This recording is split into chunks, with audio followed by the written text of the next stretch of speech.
welcome. For those of you who are new to my groups, my name is Yamarie. I'm a trauma-informed empowerment coach and an expert facilitator here at Circles. My specialty is in helping people break free from the effects of unresolved trauma so they can thrive beyond their circumstances. So that's the perspective that I tend to bring to all of my rooms, regardless of the topic. Today, we're focusing on rising above narcissism, and this is an 8-week resilience challenge. How this is different from some of my other groups that you might have been in, my one-off conversations, is that this 8-week experience has been structured in a way to deepen your understanding on how to recover and disengage from the harmful effects of narcissistic abuse. So, not to worry if you haven't been here in previous weeks. Let me just go ahead and do a quick pulse check. How many of you have actually come to previous weeks of this challenge? Have been here for either week 1 or weeks 1 through 7. Okay, actually this is week 7. Okay, awesome. So we've got a few folks that have been here before. Amazing. If you have not joined us before, don't worry. It's not a requirement for staying caught up on this challenge. I actually went ahead and I dropped a playlist for you in this chat box so that you can get all caught up should you choose to post session. And I left you a link to my website because one of the things that many of you have asked me for is session notes. How many of you would like session notes, would like a recap of a lot of the information that we covered here? Go ahead and drop a little heart emoji for me. Okay, awesome. Thank you.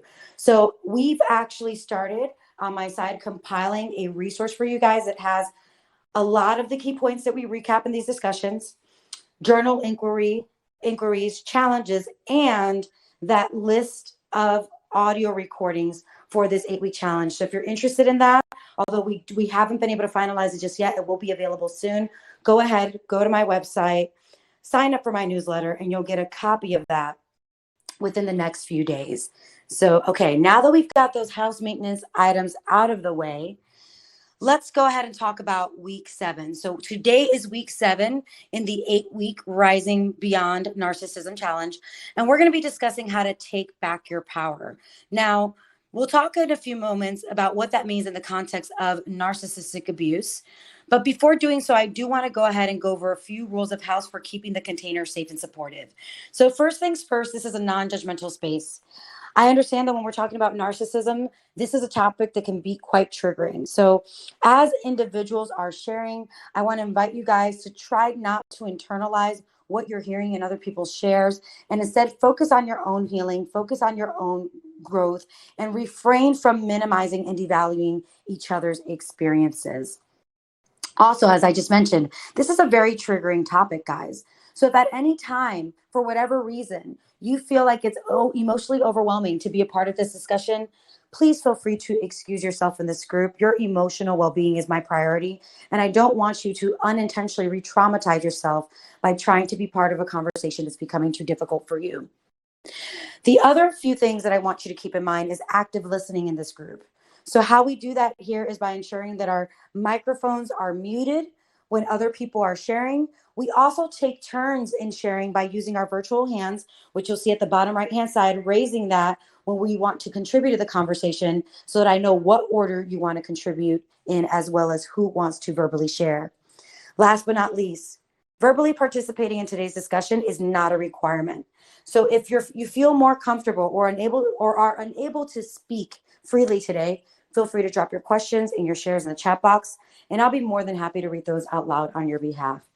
So if we're all on the same page on how to keep this space safe and productive, how to best support each other, go ahead and drop a little heart emoji for me so that I know that you've heard me loud and clear. Okay, amazing. Thank you so much, guys. Thank you. All right, so let's go ahead and get started. When we're talking about taking back your power, which is the focus of this week's discussion for those of you who just walked in, and we're talking about it in the context of narcissistic relationships, it's important to understand a few things about what happens when we experience a narcissistic relationship. So in the context of narcissistic relationships, narcissists strip individuals away from their power by using manipulative, damaging, controlling tactics. We talked a lot the last few weeks about what that means, what that looks like, and how this can create a dynamic of control and dependency in survivors of narcissistic abuse. So to oversimplify this, in the last few weeks, what we've learned is that narcissistic relationships essentially strip us from our humanity. And it turns us into what we often hear in the narcissistic community called supply. How many of you have heard that word before? Supply. Drop a little heart emoji for me if you've heard that term. Amazing. So we have a pretty well-informed group here. So when we're saying we become supply, essentially, we are no longer a human being with a human experience and feelings to the narcissistic individual. We are a means to an end. We are a thing that they use to get whatever it is that they want: attention, time, energy, material resources.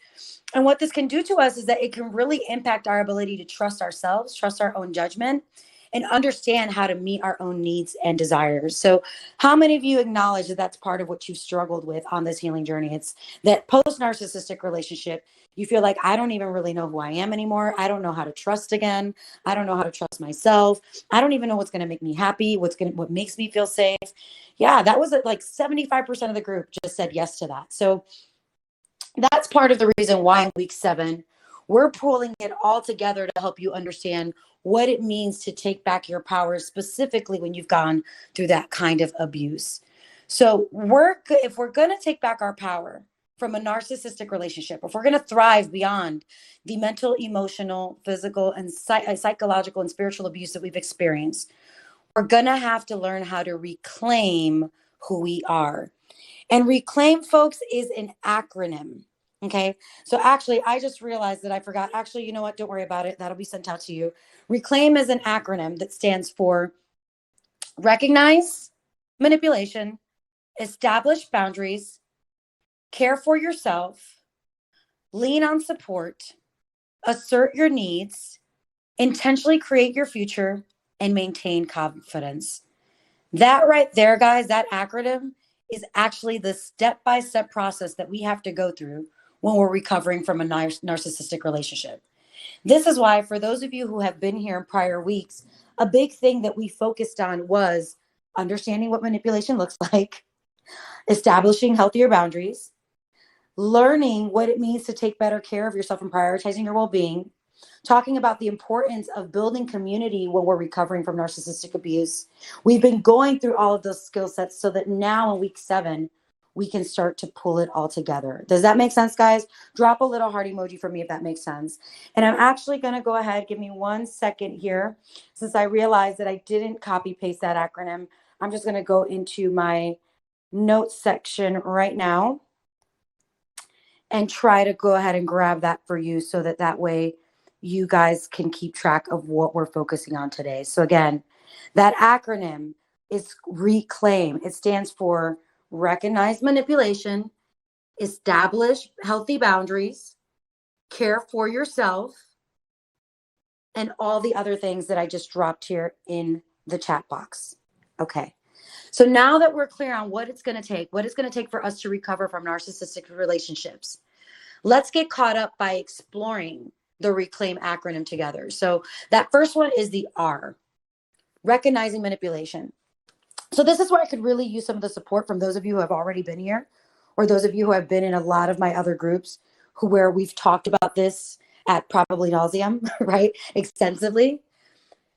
What are some of the strategies or signs that can help us become aware that we are experiencing narcissistic manipulation? Let's start with that R, that recognizing manipulation piece, so that by the end of today, you understand how to walk through that process post-session. What are some of the signs or some of the strategies that can help us become more aware of that narcissistic manipulation? Beth Ann, feel free to share. Okay. So like, always being right, like making you feel like you don't have a voice, and then gaslighting you and making you question yourself, and just taking control of everything. Like for me, it was the finances, every aspect of our lives. I had no voice in decision making. Yes. So gaslighting and manipulation and control. How many of you resonate with that aspect of that share? And when we're talking about gaslighting, guys, for those of you who are new to that term, what Beth Ann is referring to is a psychological warfare tactic that often many narcissists use, that stands for distorting, dismissing, denying your reality, attacking you, and making you the offender and themselves a victim. So they're constantly manipulating you to accept and integrate their version of reality while completely dismissing your experiences, your feelings, your needs, and your thoughts. How many of you have experienced that? Drop a little heart emoji for me if that's you. Okay, thank you. And the end goal, to Beth Ann's point, is manipulation and control. The more that you do not trust in your own inner judgment, which is why we focused on rebuilding inner trust last week, the more control they have over you. Edward, feel free to share. Yeah, as far as thank you.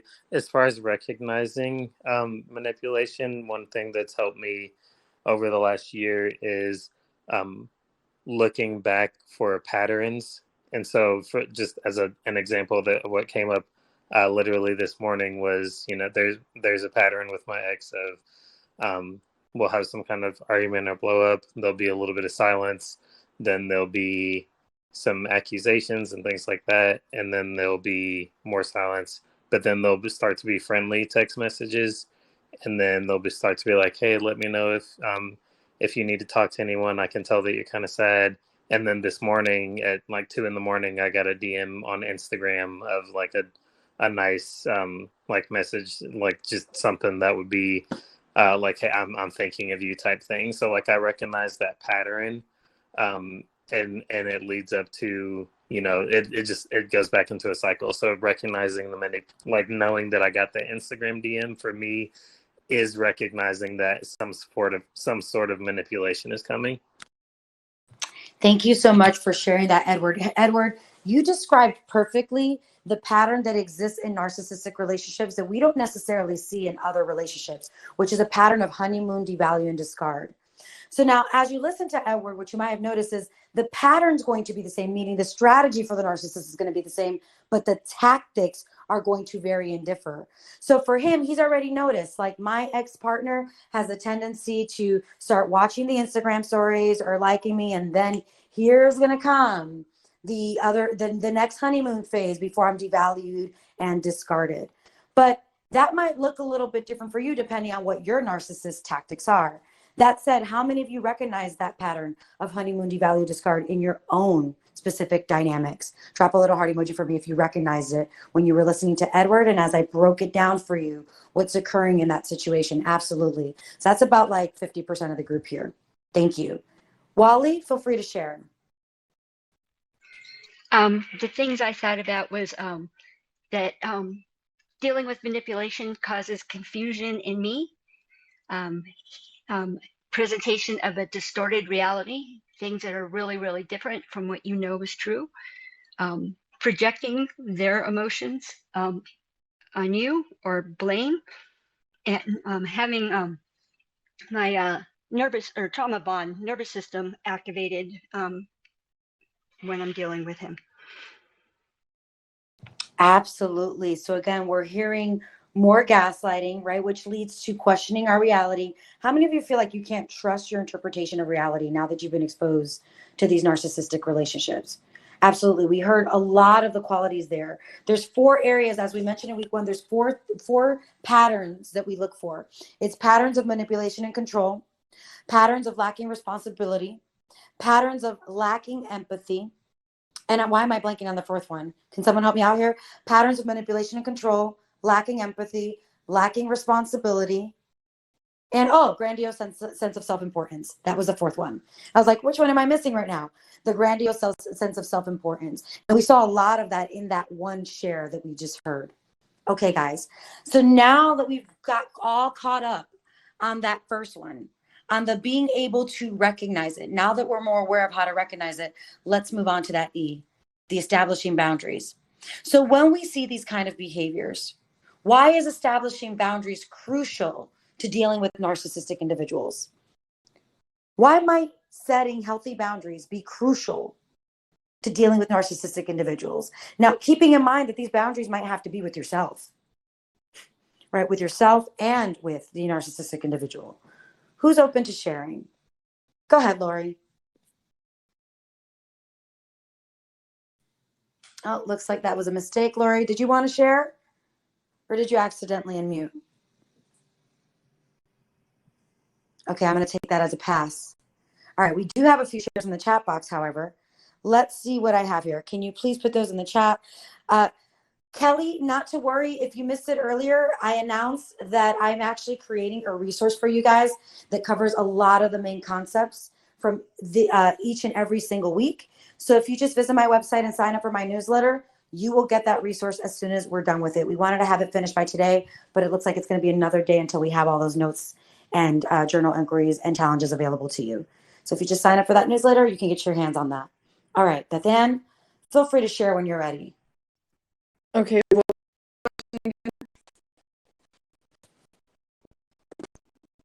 Beth Ann, it looks like you're cutting out on us. Beth Ann, I'm sorry, we can't hear you. Okay, Beth Ann, while you're fixing your connectivity issues, I'm going to go ahead and move on to Laura. Laura, feel free to share. Okay, we want to set boundaries so that the things that you don't like won't repeat again. You know, if you're, say for instance, my narc would call me a bitch, and I hated it, you know, so I finally got him to stop a boundary so that if there's going to be consequences if they don't comply with your boundaries, something like that, right? Thank you for that, Laura. So what does that do when we set boundaries like that? What does that do for us? It makes us, that's what power, we have power, that's our power. Yes. Beautifully said. That's our power. Because essentially we're letting the person know, if you want access to any part of me, my time, my energy, my resources, there's a certain level of respect that you have to show up with in this dynamic. Edward, what else? Setting boundaries can help us to just affirm our own reality and affirm our own truth, to just know what it is that we stand for, so that someone else can't tell us what's important and what's not important in our lives. Yes. So setting boundaries can also help us from gaslighting, being gaslit, because we're standing firm in our values and what we need to honor in order to stay safe and supported in our lives. Beautifully said. Beth Ann, just want to check in on you and your connectivity. Are you ready to share? Okay, looks like she's still experiencing some mic issues. So I'm going to go ahead and move on to some of the shares in the chat box. Beth Ann says in the chat box, we set boundaries to let them know what our non-negotiables are. Yes. Then once they see you have boundaries and see through them, they move on after they took everything they could. Absolutely. So guys, what Beth Ann is saying here essentially is the reason why it's so important to set boundaries is because the only people who benefit from your lack of boundaries in your life are people who want to manipulate you, people who want to control you, people who want to abuse you. Does that make sense, guys? Those are the only type of people that want you not to have boundaries. We need boundaries in healthy relationships. Healthy relationships have boundaries because by its very definition, a boundary is a limit that we set to keep ourselves safe and supported. And to Edward's point, boundaries are grounded in our values and in our principles for living, as well as rooted in our safety, what we need to be safe. Okay, beautiful. So now that we've covered that E, because we've got to go through the entire acronym today, right? Let's go ahead and talk a little bit about that C, caring for yourself. How can prioritizing self-care in the midst of a narcissistic relationship help keep you safe and supported? Beth Ann, feel free to share.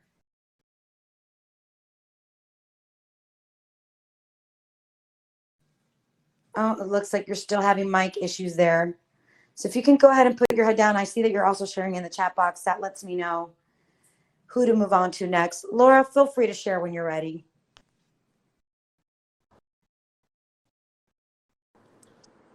When you're with the narcissist, is that what you? I just want to make sure I got that right. Yep, that was the context of the I question. think it's with them. Self-care would be to control your emotions not to engage with them. Well, engage with them as little as possible. I've heard this throughout circles, like, when you talk to them, just okay, or all right, if you're living with them now. For me, I don't live with him. We are not together, so I'm recovering. For me, it's self-loving myself is no contact with him. And yeah, that's what's working for me right now. Thank you for sharing that, Laura. So what Laura's talking about is gray rocking, right? Gray rocking is a strategy that we use to survive and to cope with the narcissistic abuse by trying to remain neutral and not trying to be emotional or give them any energy. And the reason is going back to that, what we said earlier, when we're in a narcissistic relationship, we are dehumanized and we become supply. And supply is any attention that you give them, good or bad. So if you can learn the art of being more neutral, you're not giving them the attention, you're not giving them the energy that they want and crave for and need. You're essentially stripping them of their supply, and they will get bored with you, as Beth Ann mentioned earlier. Now, I know that that can be really painful to hear because many of you may want to hold on to those narcissistic relationships. But it's important to understand the cost of holding on to those narcissistic relationships.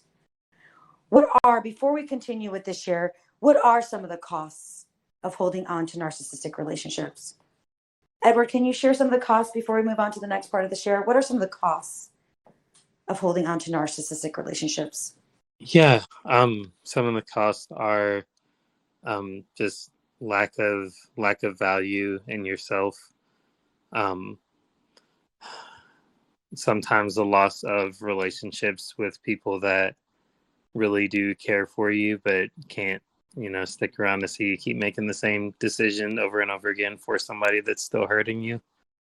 Those are a couple of things that I experienced. Yes. So losing ourselves.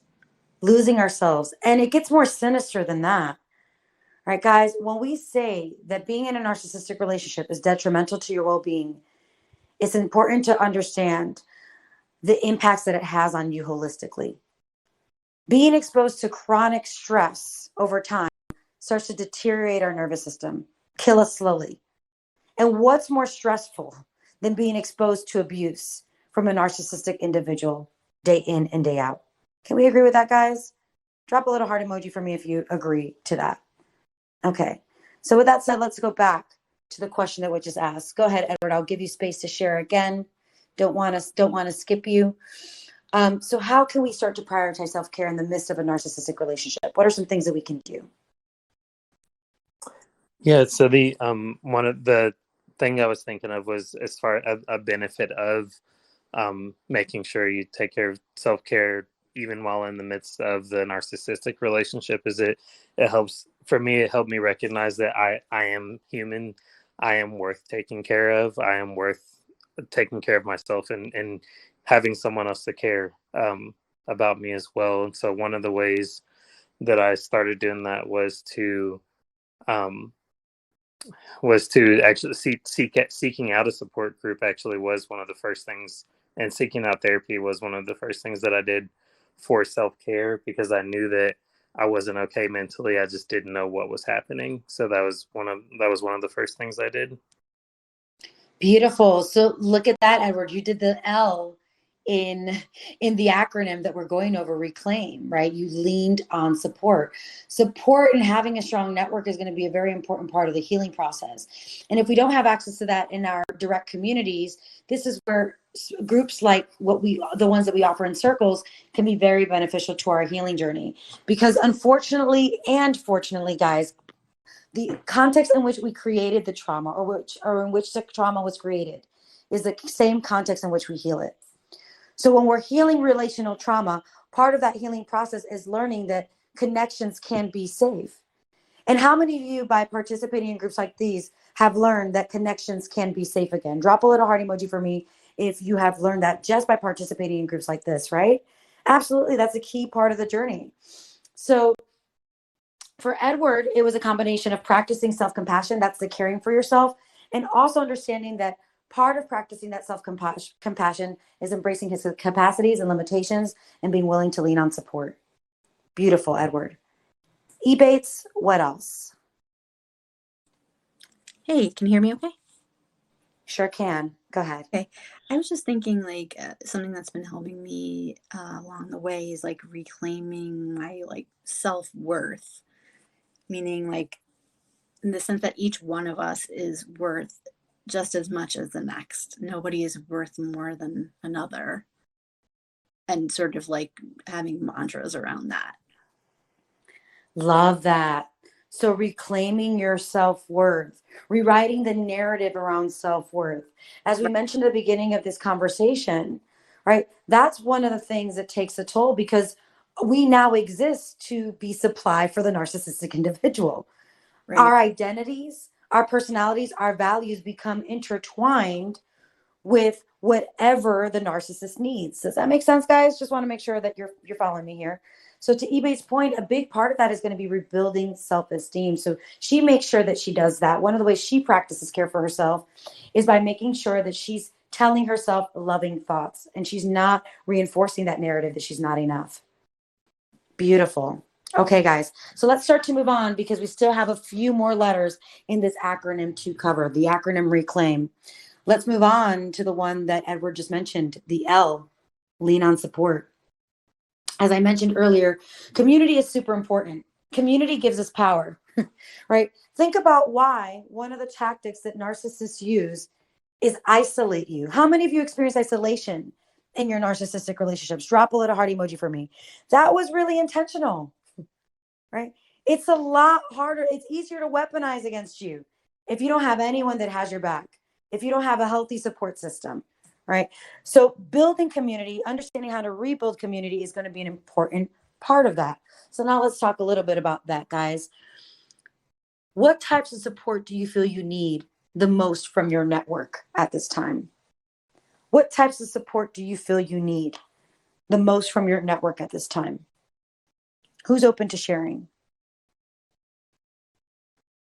Types of support that you need. Laura, go ahead. For me, it's been support from my friends. I have some sisters, but one sister I share with, and that support me whether I wanted to stay there and try to work it out or I'm not, and try to and support me by listening and understanding what this is all about. That for me was important. Laura, beautifully said. And I'm so happy that you have that in your direct network. What Laura's talking about here is unconditional love and unconditional acceptance. She said, I can go to her and she's not going to judge me. She's not going to make me wrong for who I am, for my lived experiences. That's a very important part of cultivating healthy support systems. And not everyone has direct access to that in their direct community, which is why, again, groups like these can be so crucial. Thank you, Laura. You're welcome. LG, what else? Or LJ, sorry, what else? I think I'm a little behind the 8 ball on this topic. I really need to build a network, and so that's what I've been working on. Okay, well, LJ, congratulations, because you came to the right place. Right, there's an awesome community of folks here who are willing to be part of your network, right? And so this is just the first step. I mean, I've started, I joined this, and there's something called Meetup. I don't know if anybody's familiar with it, but just to get out of the house and meet other people, get out of my own head. Just trying to reach out and build the network that I just let fall away. And that's okay, LJ. How many of you post-narcissistic abuse had to rebuild? There we go. Rebuild your networks. Drop a little heart emoji for me. If you also have had to rebuild your networks. Yeah, that's often the case. And often, LJ, is also because how many of you had that moment where you left a narcissistic relationship and then realized that your entire life, most of your network was narcissistic? Drop a little heart emoji for me if that was you, right? I'm only laughing, not because it's funny, right? Because that's the sad reality that once we start breaking this cycle, it's going to mean being brave enough to lose anything and anyone that does not prioritize our well-being. So LJ, I love that you're being proactive and you're also trying to do meetups. And what I highly recommend for those of you who feel like you don't have community, start thinking about what values, what principles are going to be important to you for this next chapter in your life. And then start going to meetups and other online groups that align with those values. So if empowerment is one of them, empowerment groups, men empowerment groups, women empowerment groups, those kind of things would be key for you. If spirituality is important to you, meditation groups, local women's circles, things like that. Those things would be good examples for where you can start to find people in your community that might have similar values. Edward, what else? Yeah, I was going to say that as far as what has been helpful, I guess what I ask my support network for usually is just kind of listening and understanding. And then also to add to that, that's really all I've asked for like the entire last year. And I kind of feel like sometimes, like, is there something else that I should be using my support network for more than that? Like, is there other things that I'm taking on too much by myself that I could ask my support network for help with? So that's one of the things that I'm also exploring. Good for you, Edward. I'm so proud of you for doing that. I'm sure that there are some other things that you can probably lean on your support system for.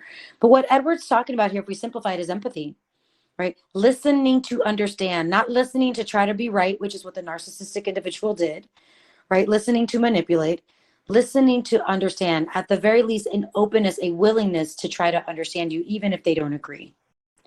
Fareed, what else? Hi, something that I've added to my support network. I've always had issues with God. I've had issues with that word. I've had issues with the idea of a God. I grew up Catholic, and as I've shared before, I'm a recovering Catholic. The idea that simply by the fact that I was born with original sin, I'm going to hell, right? To recover from that, and then now to rediscover someone that I feel now has my back, that provides me with a level of trust that, it's in God's hands. It's all in God's hands. I'll do my part, but that I was removed from that situation for a reason, right? I shared recently how, God wants you to love what he has created. And don't forget, you are one of his creations, right? Somebody told me also, God is the best lawyer in town. God is the best advisor. So in terms of leaning on support, I've added God to my board of supporters. Fareed, thank you for that beautiful share. I love that, because one of the things that we know is that faith can play a significant role in the healing process. And this is not about advocating religion. You are entitled to whatever your beliefs are. But in those moments when we're really going through it, when we're going through the worst part of darkness and those shadows, when it comes to that kind of abuse that you experience, having faith in something bigger than ourselves can really help with our psychological resilience. So I love that you were able to rebuild that relationship with your God, Fareed. Thank you so much for sharing that. All right, so we spoke about, just to do a quick recap on what we talked about today, we explained that when we go through narcissistic relationships, we are essentially stripped of our humanity, dehumanized, and we end up being a means to an end to the person. We end up being a thing. In other words, supply. So if we're going to take our power back from that kind of emotional, mental, physical, and spiritual abuse, we have to learn how to reclaim who we are. And that is literally an acronym that I dropped in the chat box earlier. It stands for the process that we go to in order to rebuild our self-esteem, rebuild our identity, and thrive beyond narcissistic relationships. It stands for recognize manipulation, establish boundaries, care for yourself, lean on support, assert your needs, intentionally create your future, and maintain confidence. And so we've been walking through each part of this acronym today as part of this discussion. And now we're going to move on to the A. We just talked about leaning on support. We are going to move on to asserting your needs. So what are some of the needs that you might have ignored or suppressed in order to maintain this narcissistic relationship? What are some of the needs you might have ignored or suppressed in order to maintain, to hold on to this narcissistic relationship? Paige, feel free to share. For me, I think I found it was I lost my sense of purpose, and I was on a great track with my career, and then that was kind of taken away because my I guess attention was all on the narcissist. Yeah, so it was all of your time and attention was dedicated to the narcissist. Did I hear that correctly? Yes, that's correct. Okay. So yeah, absolutely. So if you're investing 100% in someone else, where is there room for you guys? That's what she's essentially talking about here is I literally just started existing. Again, that terms apply. I literally started existing just for them. There was no room for me. Ebates, what else? I feel like my need for physical touch, a physically intimate relationship, an emotionally intimate relationship was just bastardized. Thank you for sharing that. How many of you experienced the same, where your needs for physical touch were not acknowledged? You weren't given that physical attention and affection. Perhaps it was even minimized. Physical touch, guys, is a fundamental human need. Do you know that babies, when they're born, the babies who do not experience physical touch have a higher risk of dying? Like, it is literally a human need. Need as in a plant needs water, oxygen, and dirt to survive. Okay, it's not something that we can live without. And one of the things that narcissistic individuals do is they weaponize sex, they weaponize affection, they weaponize physical touch. And unfortunately, as I can see in this group, many of you have experienced that. So my heart goes out to you. Laura, what else? Okay. My voice. I lost my voice to be able to speak about our issues. When I talked about that was just not a good thing. It always turned into shift blaming and a salad, you know. Yeah, so definitely my voice. Yes, and Laura, that creates a ripple effect. Beth Ann talked about this earlier. So when we lose our voice, we start to lose our sense of autonomy and our identity. We become a shell of a human. We completely lose who we are. So yes, your voice, which means you also started losing parts of who you truly are at your core. Right, exactly. Okay, thank you so much for sharing that. All right, guys, so we just spoke about some of the needs that may have been compromised. Let's now talk about how to intentionally create our future, which is that I in reclaim. So when we say intentionally create your future, what we're talking about is exercising your power of choice, making small decisions daily that eventually ladder up and create the experience, the life, the relationships that you want to have. It takes a lot of courage. I'm not going to lie, guys. Post-narcissistic abuse is going to take a lot of courage to do that. It's going to take courage, commitment, and consistency. Many of you have heard me say this in my other groups as the 3 C's. Courage, commitment, and consistency in order to experience something different than what you've experienced in the past. So let's talk about this intentionally creating your future thing. Okay. What do you think what does it mean? What does it mean to intentionally create your future? How do we do it? Edward, feel free to share. Yeah, so it's for my share now. It's actually kind of tying in the last letter and this one at the same time, because when you use the word shell, it reminded me. It kind of mentally took me back to a place of where I was when I was trying to decide if I should leave the relationship or not, and I'd probably about like 8 months into thinking about it, and I remember having the exact thought: if I stay and nothing changes, I'm literally going to be an empty shell of a man. I will not live the life that I'm supposed to. I'm not going to have the future that I'm supposed to. And I feel like that ties into the intentionality piece, because in having that thought, I had to weigh what has happened to me versus what do I want my future to be like. And that one's a bigger decision, not really a little one, but that just, when you said that word shell like that, anytime I hear the word shell, my mind always goes back to that place. But I was very intentional about, I have to be the best man that I can be for myself and for my children. The only way that I can be the best father that I can be is if I'm the best version of myself. And I had to start taking steps towards being the best version of myself intentionally after realizing what I had been dealing with. Beautifully said, Edward. So to summarize Edward's share, he's saying, I had to get really clear on the vision that I had for my life and how I might have been unknowingly and unconsciously contributing to the destruction of that vision and of myself by not being intentional, not taking action. So, Edward, although it led to a very big decision, I would also argue that it took a lot of small intentional decisions to get there, right? Small intentional decisions like, let me stop and really look at how I might be co-creating my suffering right now. Let me stop and look at the things that I'm not accepting and that I have to be willing to accept in order to be a positive part of this change.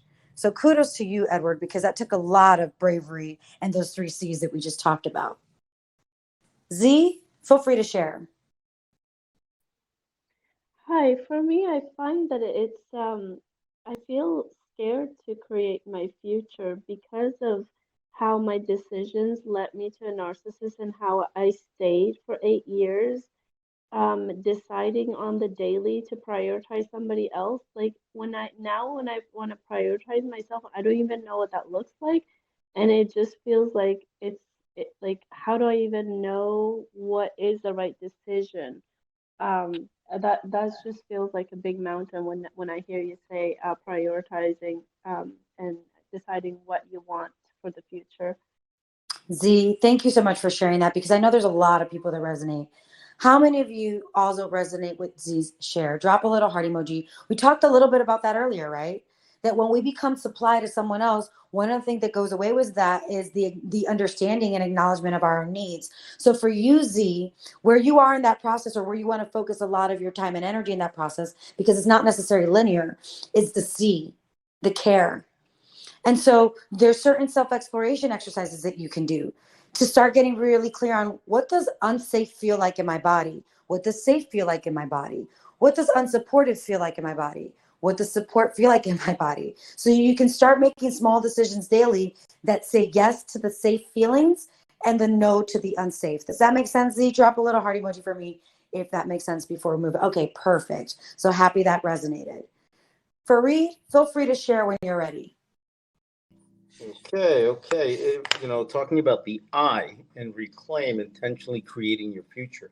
I'm reminded of an exercise I did a few years ago, and I'm reminded that it's probably time to do it all over again, right now that I'm out of this relationship. In terms of intentionally creating your future, to create that foundation, that base, I think it requires an inventory, a personal inventory of your gifts, right? Beginning with the statement I. When you come out of a relationship where you're told you're worthless, you're ugly, you're skinny, you're this, you don't even know how to do this, you can't even that right, blah, blah, blah, blah, blah. To turn it around now, to intentionally create my future and take an inventory of what I know to be true about myself. I am good. I am kind. I am generous, right? I am intelligent. I am. I know I am. I am good at. I am good at this and I am great at that. I enjoy taking walks. I would like to fill in the blank. All of that I feel contributes to a healthier sense, obviously a healthy sense of a foundation.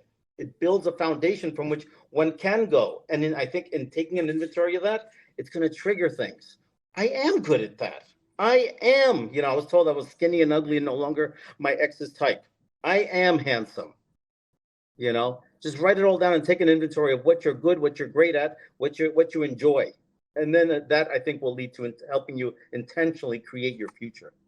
What a beautiful exercise for Reed. So affirming your values and strengths is how I'm going to summarize that one, right? Affirming all the things that you do like and love about yourself, but also affirming your values, even saying things like, I am loyal. I am worthy of respect, right? All those other things that you mentioned for Reed can be powerful in the process of healing, reminding you of who you truly are at your core. Thank you for that, Fareed. Laura, what else? I want to second what Edward said because I have 2 children and my children didn't like him. And it got to the point where I wasn't seeing any results from him to get better. And I finally had to tell myself, I'm not batting for you anymore. Because I'm batting with my friends. I'm trying to show them, oh, look, he's not that bad. Like I said, but he was. And so in order for me to have that relationship with my children, that was important to me. So I chose to let go. Beautiful, Laura. What a beautiful example. Again, being very intentional, getting really clear on what is it that's important to me.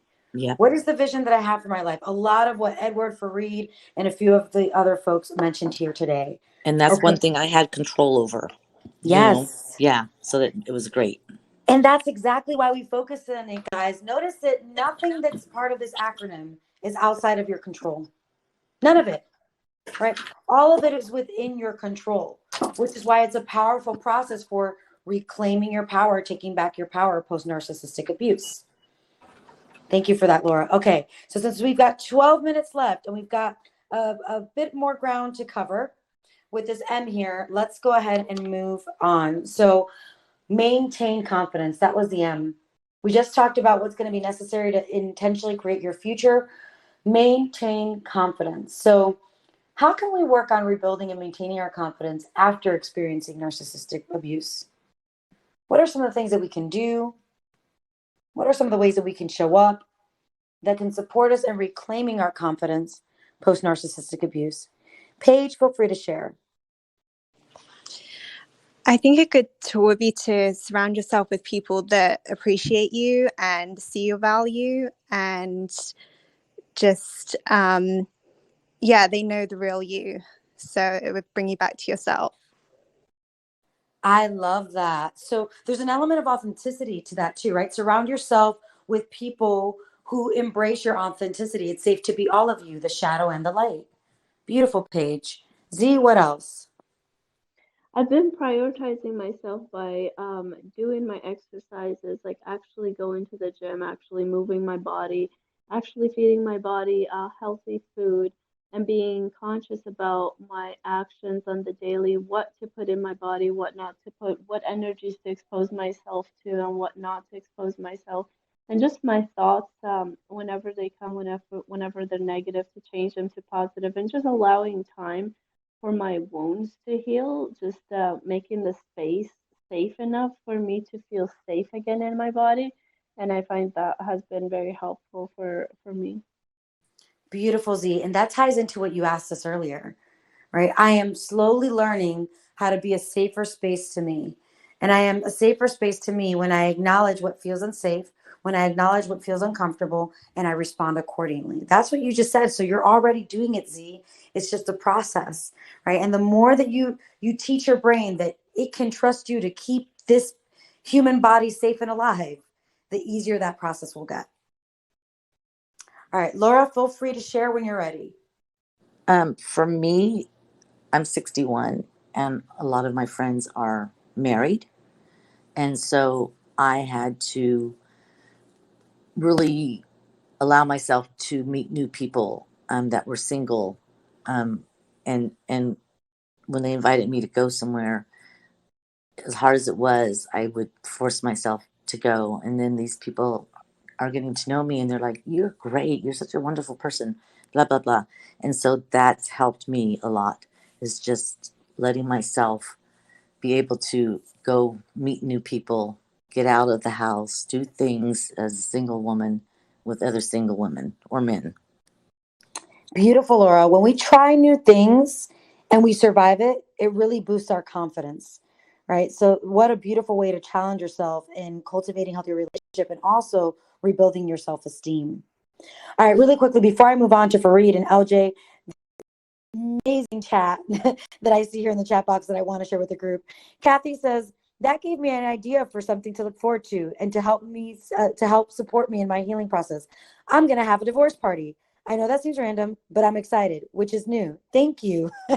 I love that, Kathy. And you're not alone on that one. I myself had what I call the liberation party, right? Post narcissistic marriage. So I think that's an amazing idea and a way to transmute the energy and alchemize something that is often really painful and hard into something that's really beautiful and celebratory. So great idea, Kathy. Okay, Fareed, feel free to share when you're ready.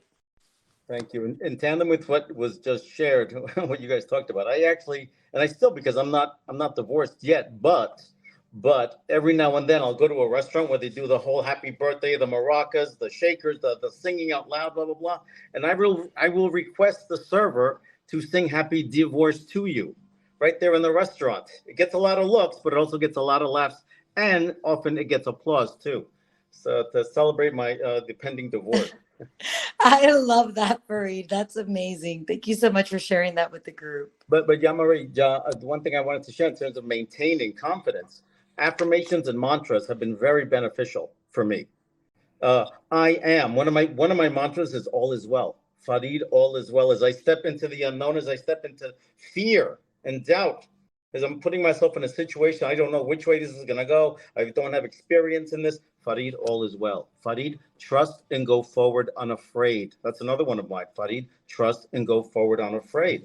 Unafraid. Another one is when I'm when I'm going through self doubts about just insecurities about what other people are thinking, what my ex might have told others, blah, blah, blah, blah, blah. What other people think of me is none of my business. Farid, what other people think of me is none of my business. Keep the focus on yourself. Keep the focus on yourself. So mantras and affirmations. And another tip that I also use is I speak and I coach my inner child. I speak to my inner child and let them know that I got this. So thank you. Beautiful, Fareed. So mantras and affirmations, and also using the power of mantras and affirmations to heal his inner child. What a beautiful process you have going there, Fareed. Thank you so much for sharing that. All right, guys. So with the 6 minutes that we have left, just want to recap a little bit of what we covered today, since I see that there's still folks walking into the room. So let's recap what they've missed so that they don't miss out on anything. Today, the focus of this group was taking back our power, reclaiming ourselves post-narcissistic abuse. We explained that one of the side effects of being in a narcissistic relationship is that it strips us from our humanities. We can end up leaving the relationship feeling like we no longer know who we are and we no longer understand our needs, and it makes it difficult for us to trust ourselves and keep ourselves safe. So today we learned an acronym in order to take back our power from narcissistic abuse. And that acronym is RECLAIM. I shared in the chat box, for those of you who arrived a little bit late, what that is. I will go ahead and share it again, just in case for whatever reason you don't see that when you just walk in. I shared the acronym. I also shared a link for those of you who want to sign up for my newsletter and want to receive the recap of all of the 8 weeks that we'll be covering, with the notes from these sessions, along with journal inquiries and challenges. We also walked through every single step together as a group today. We walked through how to recognize, how to establish boundaries, how to care for yourself, how to lean on support, how to assert needs, intentionally create your future, and maintain confidence. And now, with the 5 minutes that we have left, I would love it if you guys can share what insights or revelations you've gained from this reclaim process and this discussion today, so that those who have arrived a little late have another wisdom nugget that they can walk away with. So what insights or revelations have you gained from discussing this reclaim process today? Who's open to sharing? Edward, feel free to share. Recognizing that each part of the reclaim acronym is something that is within my control. A big thing I took away from that is there is nothing that can happen outside of me that is more powerful than what can happen inside of me as I go through these steps to move forward in my life. Edward, I'm not even going to bother summarizing that because that was so beautifully said. So we're just going to mic drop right there and move on to Beth Ann, because that was powerful. Thank you so much for that. Beth Ann, feel free to share.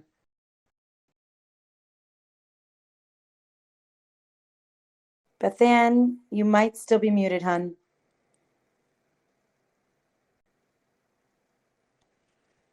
Oh no, if you can hear us, Beth Ann, feel free to drop your shares in the chat box. It doesn't look like your mic is working for us today. But while we wait for Beth Ann to see if she can get online, is there anyone else who wants to share? The question that was just asked was, reflecting on the insights and revelations you've gained today from discussing this reclaim process, what is the nugget that you would like to share with those who arrived late? So what insights or revelations have you gained from discussing this reclaim process that can support you in your healing? LJ, feel free to share. I don't know if it's a great revelation, but from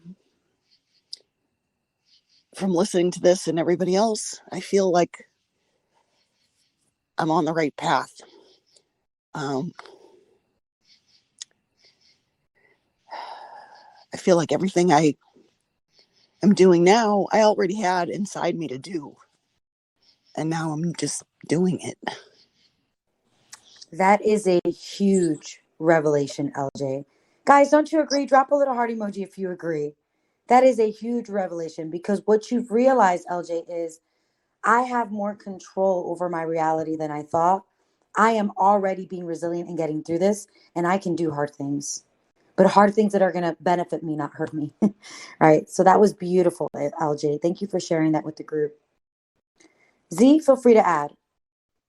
My conclusion to all of these self-worth and everything is the fact that if I don't love myself, I won't be able to know what's good for me, what's not good for me. And I have to continuously do the work towards loving myself, even if it's foreign, even if I can't figure it out at the moment, but keep stepping forward towards this, discovering who I am and what loving myself looks like, in order to be able to set boundaries and have the verbal communication to tell somebody else, or even have energetically show them what loving myself looks like. And if they can't do it, they won't even be drawn to me. Beautiful, Z. So I'm going to take away from that. Loving myself takes practice, and I have to have the courage to do it. Right? That's what I heard based on your share. Thank you. Laura, what else? As hard as it is to accept that this person isn't what you thought they were. And for me, since I've joined circles, which has just been maybe 2 or 3 months, it's just given me that acknowledgement that he is what I thought he was, and I'm recovering so quickly, and I'm in a good space right now, and this just reminded me of that I am heading in the right direction, and it's going to be okay for me. Beautifully said, Laura. So I'm going to summarize that as I can trust my truth.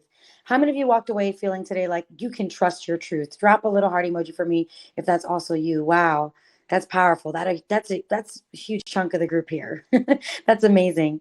I also want to share Kathy share in the group chat. She says, usually I'm bawling my eyes out during group. Today I feel elated, feeling so empowered. Thank you so much. Beautiful. How many of you are feeling a little bit more empowered after today's session? Amazing. So guys, if you enjoyed today's session, feel free to join me next week at the same time, where we're going to be going over some more practical tools and tips that you can actually use to integrate everything that we learned in the last few weeks and further your healing and growing. So again, thank you so much for being here today. I dropped that list of resources in the chat box for you. You have a challenge for this week that'll help you integrate what we've learned today, as well as the acronym and the playlist. Thank you so much for showing up powerfully for yourselves and one another. Until next time, be safe.